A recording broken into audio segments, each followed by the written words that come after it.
Welcome back. And well, like the last class, we're still going to be discussing tech stacks, but this time we're just going to be discussing server-side technologies. The last one we discussed how we're at the tip of the iceberg. Now we're going deeper into the iceberg, and we're going to be discussing more about it. And basically, what is server-side? What does server-side do? And why is it important? Yeah. So you know how a business runs here. You need a part for the customers to see. Well, but a lot of it, they don't know what they are seeing, right? A lot of it, they don't know like all the business or like logic that is going on in the back end, or like basically how the whole thing runs. Now that's server side, yeah. And yeah, I've likened it to the iceberg already.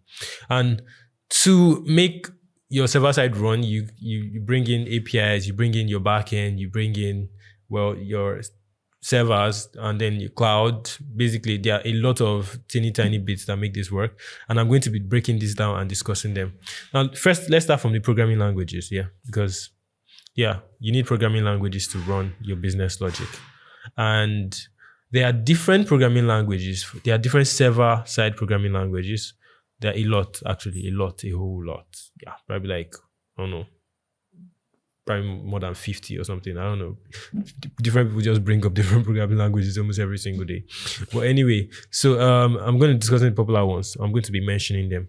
We have JavaScript. Yeah, JavaScript is also server-side. You know, I mentioned JavaScript was client-side. It is also server-side. So that's what makes it very, very important.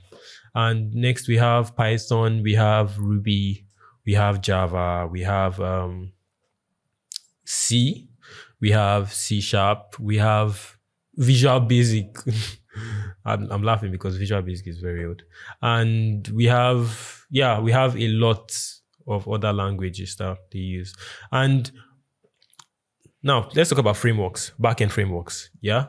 A lot of these programming languages have been developed in such a way that, or people have written frameworks on top of this programming language in such a way that now anytime you just need to write a simple backend logic, you can just start from these frameworks and then write on top of them, because, well, you're still writing the same basic thing on top of these frameworks or on top of these programming languages, right? So the frameworks we now have are, for Python, we have Django, we have Flask, we have Fast API, we have some other ones. And JavaScript, we have Express. Yeah, we have, a lot of other ones have come up. And for C#, we have .NET. Visual Basic is also on .NET. Ruby, we have Ruby on Rails. And yeah, there are so many other frameworks. And these frameworks are written to handle your business logic, right?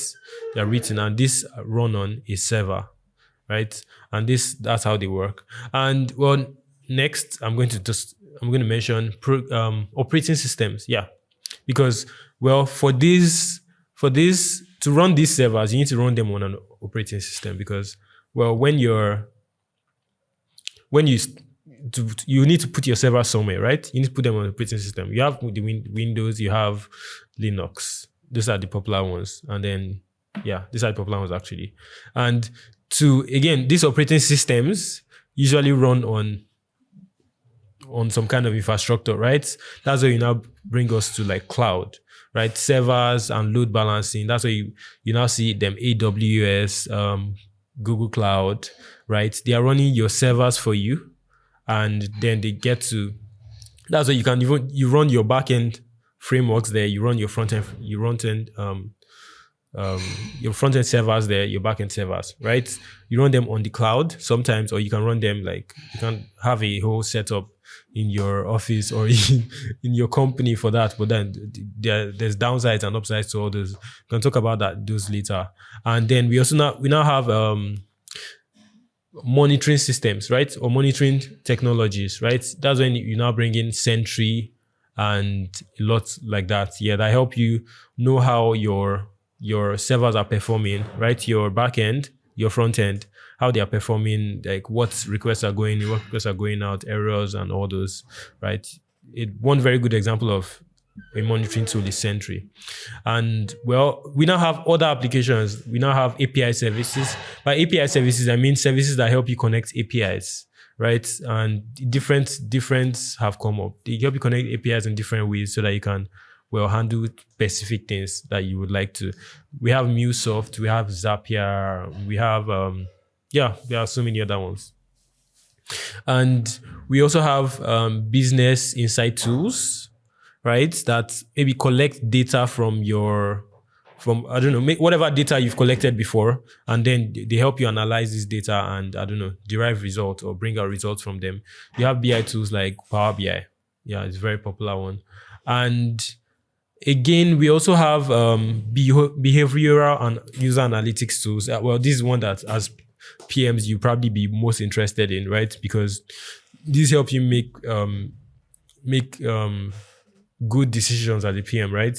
You want to be able to analyze user data or like business data and things like that to be able to make your decisions and build a better product, basically. So here we now have Mixpanel, we have Amplitude, and we have Google Analytics, and there are a couple of other analytics but these are the popular ones, right? There are a couple of other tools that you can use for these, and these actually gather data for you. All these fall on that server side because, well, there's a lot that you can actually do on the server side, because this is not what the consumer is seeing, but these are necessary things that you need to do in order to provide adequate services for your clients, right? So last but not the least, I'm going to be talking about this in the next class more. And we now have databases, right? Databases is where you now have MongoDB, you have Snowflake, we have MySQL, we have Postgres, we have so many other databases. I'm sure a lot of you have heard about it. And these are used to store data, mostly in kind of files, right? So that we can access them later and make analytics from them or whatever.